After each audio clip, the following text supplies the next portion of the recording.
Sir నమస్కారం sir. నమస్తే.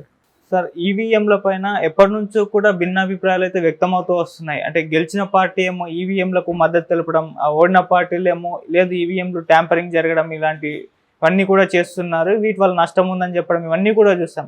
అయితే ఇప్పుడు ఎలన్ మాస్క్ ప్రముఖ బిజినెస్ మ్యాన్ ఈవీఎంల పైన ఒక ట్వీట్ చేశారు. వీటిని యూజ్ చేయొద్దు, వీటిని ఏఐతో కానివ్వండి లేకుంటే మనుషుల ద్వారా దీన్ని హ్యాక్ చేసే ప్రమాదం ఉంది అని చెప్పేసి ఆయన చేసిన ట్వీట్ ఇప్పుడు ప్రపంచవ్యాప్తంగా కూడా చర్చలకు దారితీసింది సార్. మరి ఆయన చేసిన ట్వీట్ పైన మీ ఒపీనియన్ ఏంటి? నిజంగా ఈవీఎం ట్యాంపరింగ్ కానివ్వండి లేకుంటే హ్యాక్ కానీ చేసే అవకాశం ఉంది అని అంటారా సార్? అంటే ఎలాన్ మాస్క్ అనే వ్యక్తి ఆయన ఏదో పారిశ్రామికవేత్త మాత్రమే కాదు, ఆర్టిఫిషియల్ ఇంటెలిజెన్స్ అనేటువంటి ఒక పదార్థాన్ని ప్రపంచానికి పరిచయం చేసినటువంటి వ్యక్తిగా కూడా అతనికి ఒక గుర్తింపు ఉంది.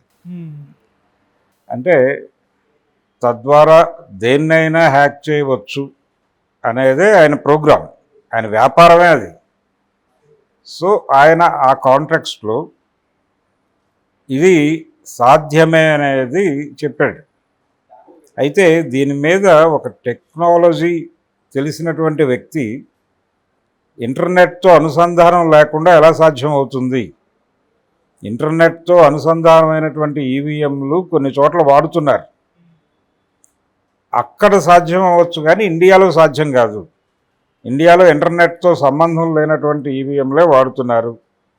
కాబట్టి ఇంటర్నెట్ యాక్సెస్ లేనటువంటి ఈవీఎంని ట్యాంపర్ చేయటం సాధ్యం కాదు అని ఒక పెద్ద మనిషిని పట్టుకొచ్చి ఆయనతో మాట్లాడించారు. ఏది ఎలన్ మాస్క్ చేసినటువంటి విమర్శ మీద దాడి చేయటానికి బీజేపీ సీరియస్గానే పట్టించుకుని ఒక టెక్నికల్ మ్యాన్ని తీసుకొచ్చి మాట్లాడించారు. అయితే ఈ అభిప్రాయం నిజానికి చాలా కాలంగా ఉంది. ఇది దేంతోనూ అనుసంధానం లేదు కదా, అది సపరేట్ ఎంటిటీగా ఉంది కాబట్టి ఎలా సాధ్యం అవుతుంది అని. రాహుల్ గాంధీ గారు ఇది బ్లాక్ బాక్స్ లాంటిది అని మాట్లాడాడు. అది ఇంకెవరికి దానిలోకి ప్రవేశించడం సాధ్యం కాదు, కానీ ఆ డిజైనర్ ఎంటర్ కావచ్చు అని. ఇదే మాట ఆ మధ్య ఒక రాజకీయాల్లో ఉన్నటువంటి ఒక ఐపీఎస్ ఆఫీసర్ లక్ష్మీనారాయణ గారు, జై భారత్ పార్టీ నాయకుడు, వారు కూడా మాట్లాడారు. ఇది నెట్తో అనుసంధానం లేదు అన్నంత మాత్రాన ట్యాంపరింగ్కి అవకాశం లేదు అనుకోవడం భ్రమ అన్నాడు ఆయన. అని కీ ద్వారా ఎవరైతే దాన్ని ప్రోగ్రామింగ్ చేస్తారో వాళ్ళే కీ ద్వారా దీన్ని ఆపరేట్ చేసి మేనేజ్ చేయవచ్చు, ట్యాంపర్ చేయవచ్చు అని చెప్పాడు స్పష్టంగా. ఇది ఆయన ఇచ్చినటువంటి ఈవీఎంలకు సంబంధించి ఆయన మాట్లాడిన వీడియోలు ఉన్నాయి యూట్యూబ్లో. రెండోది ఎలన్ మాస్క్ ఇంకొక ఎండ్కెళ్ళి కూడా మాట్లాడాడు. అదేంటంటే మానవ మేధని అదుపులోకి తీసుకుని వాళ్ళు ఏ పార్టీకి ఓటు వేయాలో కూడా డిజైన్ చేయటానికి ఛాన్స్ ఉంది అని మాట్లాడుతున్నాడు. కృత్రిమ మేధ అంటున్నాం మనం దాన్ని, ఆర్టిఫిషియల్ ఇంటెలిజెన్స్. ఈ కృత్రిమ మేధ అనే దాని ద్వారా అవతల వాళ్ళు ఏ పార్టీకి ఓటు వేయాలో కూడా డిజైన్ చేయవచ్చు, దేన్నైనా డిజైన్ చేయవచ్చు అనేది మనకి రామాయణ కాలం నుంచి ఉన్న వ్యవహారమే. అయితే సైకలాజికల్ గేమ్ అది, ఒక సైకలాజికల్ గేమ్ ఆడుతుంది. ఏ గ్రూప్ అయినా ఏ పార్టీ అయినా ఎవరైనా ఆ గేమ్లో ఉంటారు.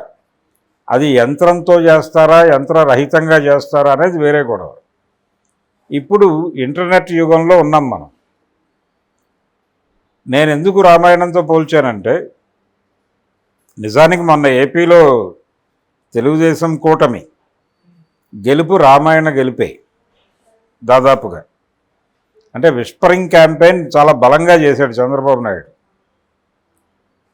జగన్ దుర్మార్గుడు, జగన్ విలను, జగన్ దుర్మార్గుడు, జగన్ కోటేయకండి, జగన్ విముక్త ఆంధ్రప్రదేశ్ కోరుకోవాలి, జగన్ చేతుల్లో జనమందరూ నానా కష్టాలు పడ్డారు, ఇలా ఆయన ఒక రకంగా చెవి కింద జోరీలాగా జనాల్లోకి ఇంజెక్ట్ చేసి ఒక రకంగా ఓటర్లను హిప్నోటైజ్ చేసే లెవెల్కి వెళ్ళింది. అది సింథటిక్ టెలిపతి అని ఒక పదం ఉంది. ఆ సింథటిక్ టెలిపతి ప్రయోగించే లెవెల్కి తీసుకెళ్ళాడు చంద్రబాబు నాయుడు గారు తన ప్రచార వ్యూహంతో. జగన్మోహన్ రెడ్డిని రెడిక్యూల్ చేస్తూ దాదాపు కొన్ని వేల వీడియోలు వాళ్ళు ఇంటర్నెట్ ప్లాట్ఫామ్స్ మీద పంప్ చేశారు. అంటే పొలిటికల్ క్రిటిసిజం కాదు, రెడిక్యూల్ చేయటమే. రెడిక్యూల్ చేస్తూ కొన్ని వేల వీడియోలు చేసి విపరీతంగా పంపు చేశారు సోషల్ మీడియాలో. దాని ప్రభావం ఖచ్చితంగా ఉంటుంది కదా చూసేవాడి మీద. వాడు వివరంలోకి వెళ్ళడు, అక్కడ వరకు విషయం వాడికి క్యారీ ఫార్వర్డ్ అవుతుంది. ఇలా మేధని కంట్రోల్ చేయటం అనేది రామాయణం స్టైల్. రామాయణంలో కూడా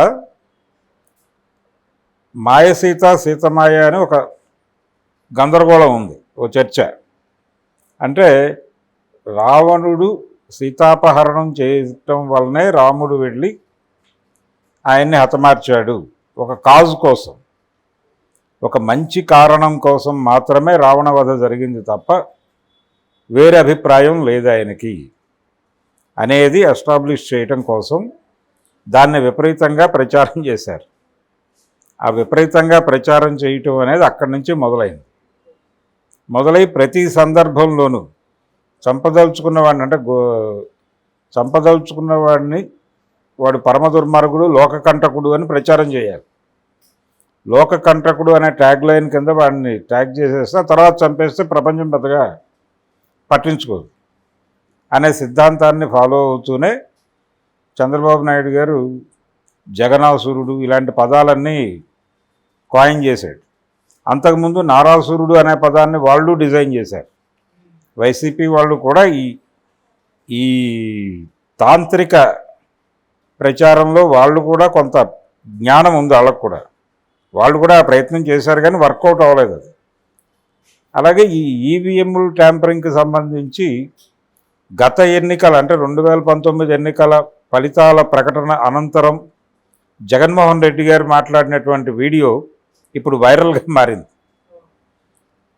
ఆయన అంటే తాను గెలిస్తే గెలుపు, మేం గెలిస్తే ఈవీఎంలా అన్నాడు జగన్మోహన్ రెడ్డి చాలా స్పష్టంగా, చంద్రబాబును టార్గెట్ చేస్తూ.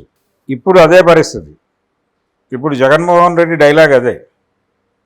ఈవీఎం అనే మాట బలంగా చెప్పకుండా నర్మగర్భంగా మా ఓటమి ఎలా జరిగిందో కొంత మాకు సమాచారం ఉంది, సాక్ష్యాధారాలు చూపించలేని పరిస్థితులు ఉండటం వలన నేను దాన్ని సీరియస్గా ప్రస్తావించలేకపోతున్నాను అని మాట్లాడాడు ఆయన.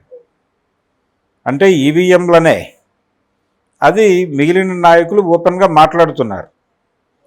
ఇది యాంత్రిక విజయము, తాంత్రిక విజయము కూడా అనే విషయాన్ని అంగీకరించాలి.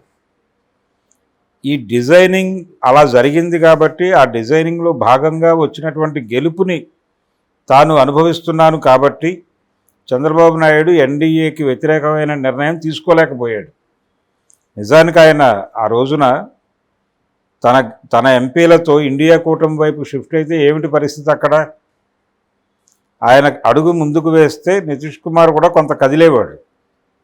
ఎందుకు ఆ లీడ్ తీసుకోలేదు? మొదటి రోజే లెటర్ తీసుకెళ్ళి రాత్రి 8ంటికి రాష్ట్రపతికి ఎందుకు ఇచ్చాడు ఆయన చంద్రబాబు? ఇది ఆయన ఇరుక్కుని ఉన్నాడు అక్కడ. ఈ గెలుపు కేవలం ఆయన గెలుపు కాదు, కూటమి విజయం ఆయన భుజాల మీద నడవలేదు.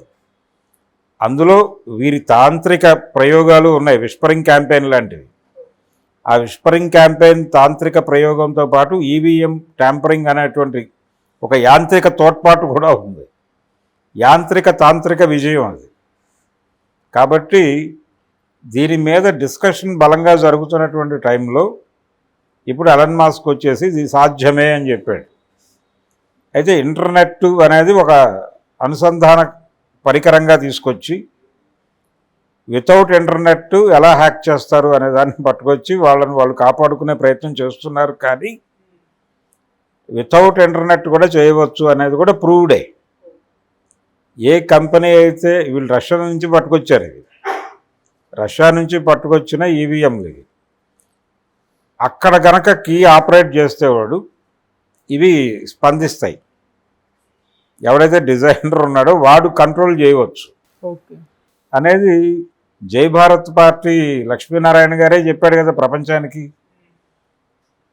అదే ఇప్పుడు రాహుల్ గాంధీ గారు కూడా మాట్లాడుతున్నాడు. అఖిలేష్ యాదవ్ మాట్లాడుతున్నాడు. వీళ్ళందరి దగ్గర ఉన్న సమాచారం అదే. ఆ రోజున లక్ష్మీనారాయణ ఏం మాట్లాడాడో అదే మాట్లాడుతున్నారు. ఇప్పుడు కొత్త టాపిక్ ఏం లేదు. బ్లాక్ బాక్స్ అనే మాట వాడాడు రాహుల్ గాంధీ. అది ఎవడైతే దాన్ని రికార్డ్ చేయగలడో వాడి మాట మాత్రమే వింటుంది, ఎవరి మాట పడితే వాడి మాట విందు. ఇదే కండిషన్ ఈవీఎంది అని మాట్లాడుతున్నాడు రాహుల్ గాంధీ. నిజమే, అది నిజమే. కొంత దాని మీద పరిశోధన జరగవలసినటువంటి అవసరం ఉంది. అయితే ఇక్కడ ప్రధానంగా చూడాల్సింది ఏంటంటే, బ్యాలెట్ పేపర్ పట్టుకొచ్చేయండి మళ్ళీ మాన్యువల్ ఓటింగ్కి వెళ్దాం అంటున్నారు. మాన్యువల్ ఓటింగ్ టైంలో విపరీతంగా రిగ్గింగ్ జరిగినటువంటి సందర్భాలు మనం చూసాం కదా. అంటే టోటల్ బ్యాలెట్ పేపర్లు మొత్తంగా ఎవడైతే రిగ్గి చేయదలుచుకున్నాడో, ఎవడైతే బలవంతుడు ఉన్నాడో వాడి ఇంటికి తీసుకెళ్ళి ముద్రలు కొట్టి డబ్బాల్లో వేసి పంపించిన చరిత్ర జరిగింది మన భారతదేశంలోనే. అది బీహార్లోనో మరొక చోటో కాదు, మొన్న ఎన్నికలు జరిగినటువంటి ఆంధ్రప్రదేశ్లో విజయవాడ లాంటి సెంటర్లో కూడా జరిగినాయి. కాబట్టి దాని నుంచి ఇది సేఫ్టీ అని కదా ఇటు టర్న్ ఇచ్చారు. ఈవీఎం ఎలక్ట్రానిక్ ఓటింగ్ అనేది మోర్ సేఫ్ అని కదా మీరు బ్యాలెట్ బాక్స్ నుంచి ఇటు టర్న్ అయింది. ఇప్పుడు దీనికి కూడా ఒక ఇది చూపిస్తున్నారు వీళ్ళు. అంటే ఓటు వేసిన తర్వాత అక్కడ ప్యాడ్లో వీడు ఎవరికి ఓటేసాడో ఒకటి వస్తుంది, వీటిని కౌంట్ చేయండి అనేది ఒక ప్రోగ్రాం ఉంది ఆల్రెడీ. అయితే వీళ్ళు ఏం చేస్తున్నారంటే ఒక 2-3 ఈవీఎంలు అలా కౌంట్ చేసి ఓకే అనుకున్న తర్వాత మిగిలింది ప్రాసెస్లో వెళ్ళిపోతున్నారు.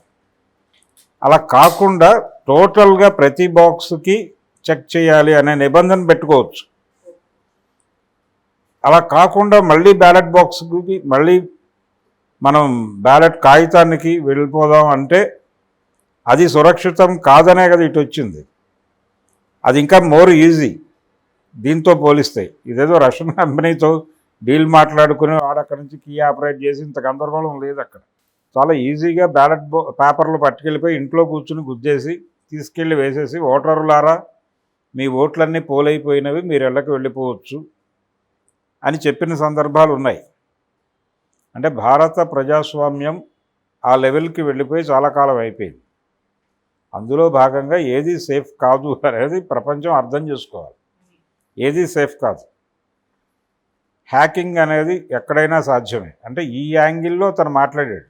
ఓకే, ఈ కోణంలో హ్యాకింగ్ అనేది ఎక్కడైనా సాధ్యమే, ఎలాగైనా సాధ్యమే అనేది తను ఆల్రెడీ ఆ ప్రోగ్రాంలో ఉన్నాడు కాబట్టి అతను చెప్పగలిగాడు. చెప్పగలగడానికి అతనికి ఒక ప్రాతిపదిక ఉంది. ఆ ప్రాతిపదిక నేపథ్యంలో చెప్పిన మాటల్ని కొంచెం సీరియస్గా పట్టించుకుని అదేదో రెడిక్యూల్ చేయడానికి ప్రయత్నాలు చేస్తున్నారు వీళ్ళు. అది మానేసి, అపహాస్యం చేయటం మానేసి సీరియస్గా పట్టించుకుని దాని మీద ఒక చర్చ జరిపి దాన్ని ఇంతకంటే బెటర్గా ఎలా డిజైన్ చేయగలం అనే దిశగా వెళ్ళాలి తప్ప ఇప్పుడు రాహుల్ గాంధీ గారు కోరినట్టు లేకపోతే అఖిలేష్ యాదవ్ చెప్పినట్టుగా మళ్ళీ కాగితాల్లోకి వెళదామంటే అది అంత సేఫ్ ఏం కాదు. అది సేఫ్ కాదు, ఇది సేఫ్ కాదు అనేది అర్థమైంది. అంటే మన బ్రెయిన్ సెట్లోనే ఒక ప్రాబ్లం ఉంది. మనం ఏదో పద్ధతిలో గెలుపు ప్రధానము అనుకున్నప్పుడు ఏదో పద్ధతిలో గెలవచ్చు అనేది ప్రజలని నిరాదరించేటువంటి ఆలోచనతో ప్రారంభమవుతుంది. అది ప్రజాభిప్రాయాన్ని మనం ట్యాంపర్ చేస్తున్నాము అనే కనీస జ్ఞానము ఇంగితము ఉంటే వాడు చేయడు ఆ పని. ప్రజాభిప్రాయాన్ని ట్యాంపర్ చేయటమే రాజకీయం అనుకున్నవాడు చేస్తాడు. ఆ ప్రమాదం ఎప్పుడైనా ఉంటుంది. ఎలన్ మస్క్ కామెంట్ని సీరియస్గా పట్టించుకుని దాని మీద ఒక ఖచ్చితమైనటువంటి నిర్ణయాలు తీసుకోవాలి తప్ప బీజేపీ ప్రస్తుతం రెడిక్యూల్ చేసే ప్రయత్నం చేస్తుంది, అది ఆపాలి. అలాగే కాంగ్రెస్ పార్టీ వెనక్కి వెళ్దామని చెప్తోంది, అది తప్పే. వెనక్కి వెళ్ళటము తప్పే, రెడిక్యూల్ చేయటము తప్పే. విమర్శని స్వీకరించి దాన్ని ఎలా హ్యాండిల్ చేయాలి, ఆ సమస్యను ఎలా పరిష్కరించాలనే దిశగా నిర్ణయం తీసుకోవాల్సిన అవసరం ఉంది. నిర్ణయం తీసుకోమని ప్రజలు డిమాండ్ చేయాల్సినటువంటి అవసరం ఉంది, ఉద్యమించాల్సిన అవసరం కూడా ఉంది. Thank you so much. Thank you.